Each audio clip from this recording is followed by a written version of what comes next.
What's going on, people, and welcome to a brand new episode of Too Many Games and Not Enough Time. Now, I'm super excited to speak to this brother because I've known him for a long ass time, and he is a very, very blessed guy. He is a face and the founder of the Nerd Council. Yeah, me. This man is the co-owner of Impact Over Numbers. Call him the Marvel Man, Wakanda forever. And recently he's become the community and social media at GTV by Ubisoft, the one and only Timi in the building. What is good? What is good, Mr. Midas? What is good? Thank you for having me, man. Welcome to Too Many Games, my guy. Now, we've been talking about getting this done for a minute. It's been a while. I'm so glad to have you. How are you, man? I'm good, man. I'm good. Honestly, thank you for having me. I've been wanting to come on here for a while. Last time we scheduled it, I had to do some other things, but I'm on now. I'm ready to talk, man. Ready to talk. That's all that matters. All right, cool. So I'm going to jump straight in. You have been very open about finding COVID really difficult, especially the last lockdown. You found it really difficult. How has gaming and how has being a gamer helped you through this time? I think for me, it was just like being able to use gaming as an escape, because when the lockdown first happened, I was like, okay, cool. We're going to be, indoors for maybe like a couple of days, a week max, 2, right? Then it gets to the point where it's like, it's month after month after month, and you are literally confined to the 4 walls of a room, right? And as a content creator, I wasn't really looking at gaming content creation that much. Like, I had a Twitch account, didn't really use it. I was more focused on the podcast side of things and doing physical events. That's what we were known for doing.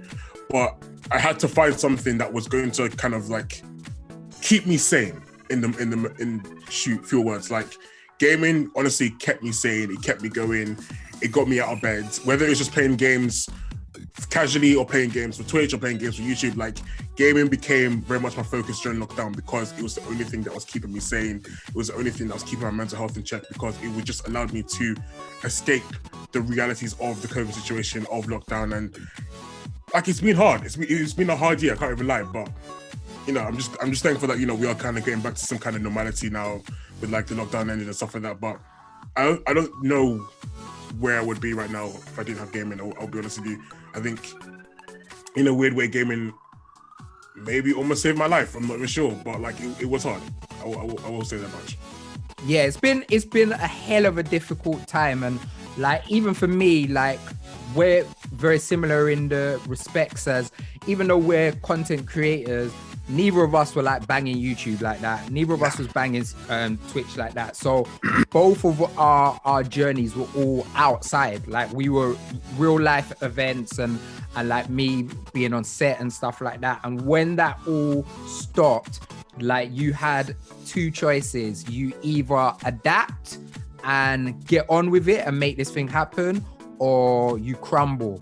And I'm so proud of how you've adapted and how you've grown as a brand and what the Nerd Council are doing right now. So I want to give you your flowers and say, my brother, you're doing incredible things. You get me? Appreciate that, man. I appreciate it. And so you as well, You as well. Don't ever get that twisted.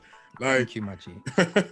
Thank you. All right, cool. So let's talk some games, because me, I'm hype. I love to talk video games. So there's 2 games that really impacted you. All right.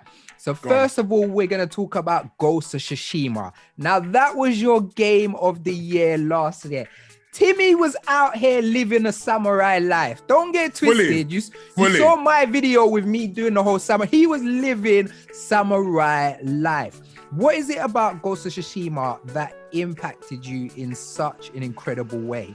Oh, God. I think first and foremost, it was the scenery. Like, just the fact of the settings of it being set in Tsushima, and you've got all these kind of different locations that are just beautifully designed, like from the lighting to like the little things, like even like down to like the flowers and the grass. Like, Tsushima as a world, if you want to call it that, was designed beautifully. So we need to add that on top of the gameplay mechanics, the different stances that you use, the bosses that you fight, even like going through like collectibles. Like, Ghost of Tsushima was just like one of those games where I was like, I have to platinum this game.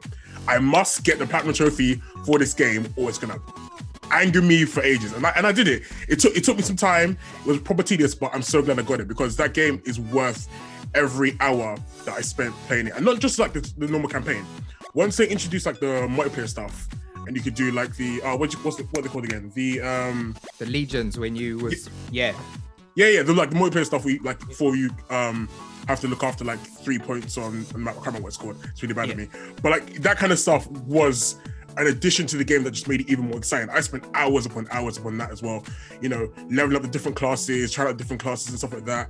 And then they brought out raids as well. And they're just adding more and more to this game. And it's just like, how can it not be Game of the Year? Don't get me wrong, like there were some amazing games last year, but nothing touched Ghost of Tsushima, nothing touched the story, nothing touched that ending.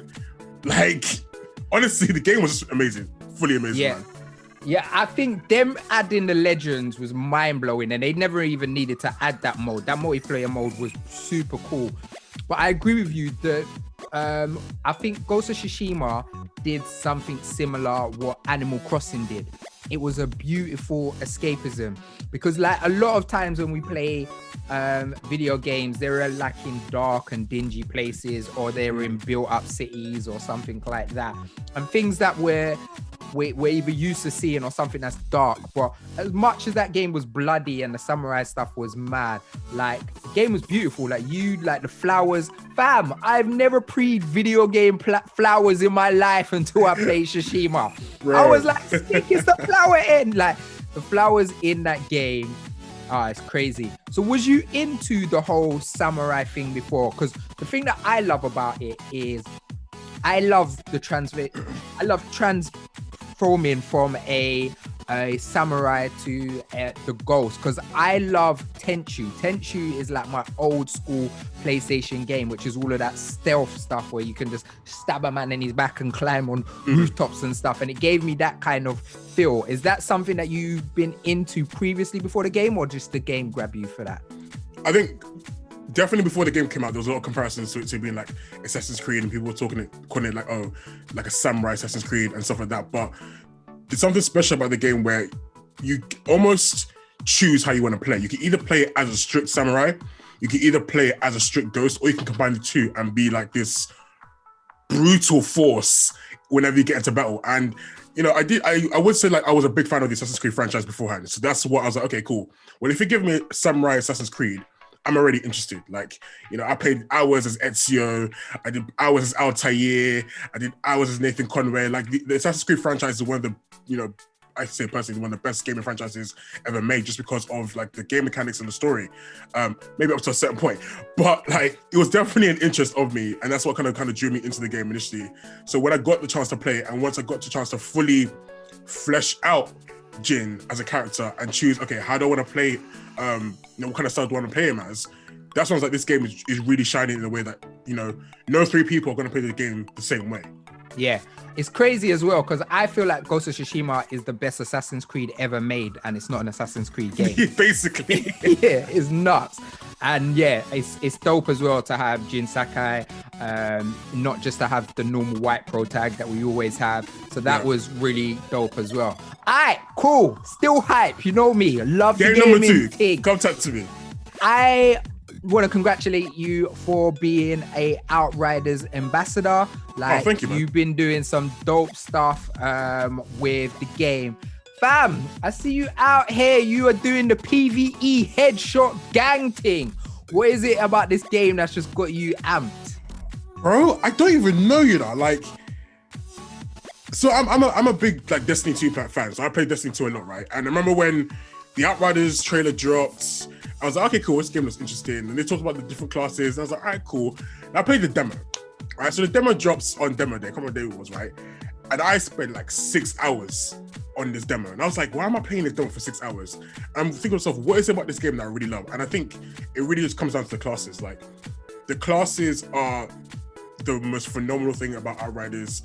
Playing as different classes and choosing how you play. Like, again, it just comes down to people playing the game in different ways. So I think that's what the amazing thing is about Outriders, and that's what drew me to, you know, Ghost of Tsushima as well. With Outriders, you've got like the obviously Devastator, the Pyromancer, the Technomancer, and the Trickster classes, right? And they just, the damage they do on the battlefield is just nuts. Like, you're just exploding bodies and you're slowing down time, you're setting people on fire, or you're just like throwing earth at people and putting them on spikes. It's just a madness, right? So like getting to play the game fully for Square, again, thank you Square for the opportunity itself, but like getting to play the game fully and fully delve into developing this character and unlocking legendary weapons and, you know, getting armor and stuff like that is just sick, man. I can't really talk about it enough. It's like, it's a mix and blend of so many games that I do love. Like, it's a mix of like Destiny and The Division and Call of Duty and Halo and Gears of War. And it's like, all those kind of games came together and made this like amazing thing that I can't really compare it to anything else in a weird kind of way. But like, I see Outriders going on for a long time, man. It has such great longevity, man, honestly. Do you know what? It's a dumb question because just hearing you talk about it, the reason why you like it is because you're a badass superhero. That's basically what it is. You're basically a gully superhero. Do you know? Like, yeah. Those power. Yeah, it's that very kind of superpower thing. Do you know what I liked about it? And I think that it did something better than Destiny, Division, any of those games do. Is when you start, because I never played the demo. I just jumped in when the game came out. When you start, you actually feel like you're kind of playing a single player campaign. Right. And it kind of draws you into like a single player campaign, and then it opens out as a multiplayer. Where when I played like Division and when I played like Destiny, I just kind of felt like I was playing a multiplayer game on my J's, like I had no friends to play with, and it didn't give me that same feeling. So I feel like that initial experience in Outriders is really good. But just like you, my little brother was banging it hard, and he was saying to me that the demo was pretty easy and they really buffed up the PvE, like, because he was like, raw, these characters are way harder than expected. So has there been a major difference for you? It was a major bump. Like, if you think about the difficulty level in Outriders, it goes in terms of like, they call them world tiers. So you start at world tier 1, goes to world tier 15. So as you progress through the game kind of goes like, okay, this part looks easy for you. We're gonna make it a little bit harder. So in the demo, it was capped at like world tier 5. And like I remember I played with your brother a couple of times actually during the demo. We breezed that thing easy. Like, we were just doing headshots in front of something calm. Then the game obviously allows you to carry over your progress from the demo to the main game. So do that now. World tier 5, I'm thinking, it's gonna be a breeze. I was just dying in front of center, man. Like I was like, okay, let's bring it down to like world tier 2. Let's bring it down a little bit to make it easy for myself, because they nerfed you a little. I think either they nerfed the characters or they made the ads and enemies a lot stronger, because it wasn't. Those snipers needs to be nerfed, because they were buffed way too late. They were liberty takers, fam. They didn't even give you a time to react. Man, ain't Lewis Hamilton, fam. I can't react that quick. I think you got some of the elite bosses heal themselves like halfway through, like you taking on their health, so you have to defeat them almost all over again. It's mad. Like, they completely changed the game compared to what the demo was, man. The demo was like a calm little experience, man. The demo was a nice teaser, but the actual game, they tried to draw people in real quick. And so briefly, just tell people if they don't know, they should know what the Nerd Council is and what it means to you. All right, so the Nerd Council, I'm trying to sound like I'm giving the elevator pitch in it. Yeah, just a quick sum up. Like, we're a podcast, we're an online platform. We are all about building and bringing the nerd community together, whether that's through gaming, comics, anime, TV, film.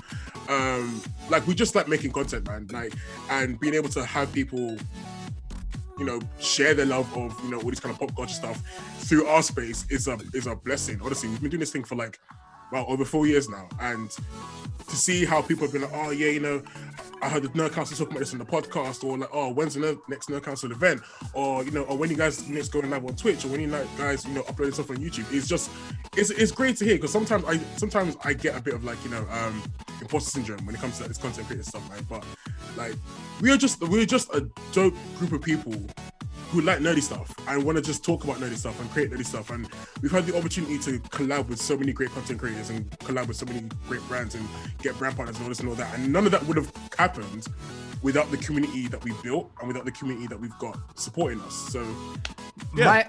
My favorite thing about the Nerd Council and the stuff that really makes me resonate to you lot is you're just yourselves. Like you're just yourselves, but you're talking about like nerd cultural stuff. And I found like previously, before meeting you lot and like meeting Saga and like your gamers and stuff like that, a lot of the people that I found who was doing anything that was nerd centric was trying to be at over nerdy, which is not an issue, but I just felt like people weren't just being themselves. But the way you lot argue is just like how the man them would argue over anything, over FIFA, over COD, and you're having the same argument over flipping if Spider-Man could bang up Batman. So like I love all of that. But you know what's really, really interesting to me?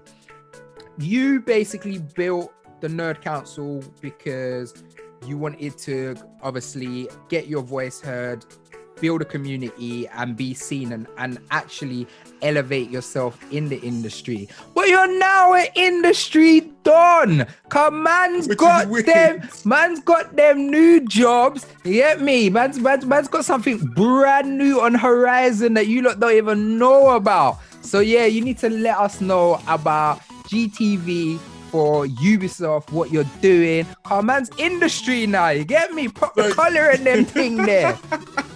You gas here too much, bro. Like, okay, so basically, I am the new community manager for GTV, which is like a video gaming platform that Ubisoft it was under the Ubisoft banner, but like it's been a weird journey getting to this point of like being able to say like, you know, I get to work with amazing people and I get to work for an amazing company that I've idolized for years and years and years and years. Like when I started out the Nerd Council, like I was doing like admin stuff and all kind of stuff, and I think I built up a skill set with the Nerd Council that's allowed me to be like, you know, like maybe I could go for a job where I'm a community manager. Because to be honest, being running the Nerd Council has been community management. Like we run a community for the last 4 years, and being able to take those skills and be like, okay, well, let me help another, you know, platform do that has been a great opportunity. And it's weird to say that I am now like officially part of the gaming industry. It's a weird thing to say. It hasn't settled in yet. Like, yeah, I don't know how I'm going to process that, because I still haven't. I don't think I ever will, because we're going from like, oh, you know, wanting to be part of the industry. Then once you're in, it's like, okay, well now people are kind of looking to me and be like, okay, how do I get in? Like what kind of jobs are going, you know, how did you get the job you kind of got? Where are you looking? And I'm always open to sharing that information, always. But yeah, it's kind of weird to kind of like be on the other side of the fence, as it were. Let me give you a round of applause. I'm proud, my brother. Like I'm glad to know that I know you. I'm glad to been able to be part of your journey and see your progression and see where you're going. And you're always opening doors for people, and you're always about unity and creating a great space for us, man. So I just want to commend you on all the amazing things that you're doing. And thank you so much for coming on my podcast, man. It's been a long time coming, and I love this podcast, but it's so short. I feel like I want to talk to everyone for like 2 hours. So make it longer than it. No, it's a short form podcast. It's the whole essence of it. It's a short form podcast that people can jump in. But you know what I might start doing? I might start bringing some returning guests back, because there's been some great people, and I'd like to like talk to them and see where their journeys progressed from that they are before. So before you go, plug, what do you want people to go and look at right now? Oh gosh. You know what? I want people, like everyone follows us on like Twitter stuff. I want people to go on the YouTube page, subscribe to our YouTube channel, follow us on Twitch. Like I'm really trying to grow both the channels at the moment. So youtube.com/The Nerd Council, twitch.com/The Nerd Council. Give us a follow. There's new content coming, there's new videos coming. I've kind of been in a bit of like a weird space because I've been a little bit ill and I've been kind of preparing to move house and stuff, but like new content is coming on the channel, so please give us a follow. And yeah, man, like once the events are happening as well, look out for those, because we're coming hard with the events this year. I can't rely. Like COVID kept us trapped last year, but this year we're coming hard with the events. So like, you don't want to miss that. Trust me. You heard him there. You don't want to miss that. So he has been Timi from the Nerd Council industry, man. You get me? You're a gas GTV. And I've been Mr. Midas. You've been wonderful. And we out. Peace. Peace.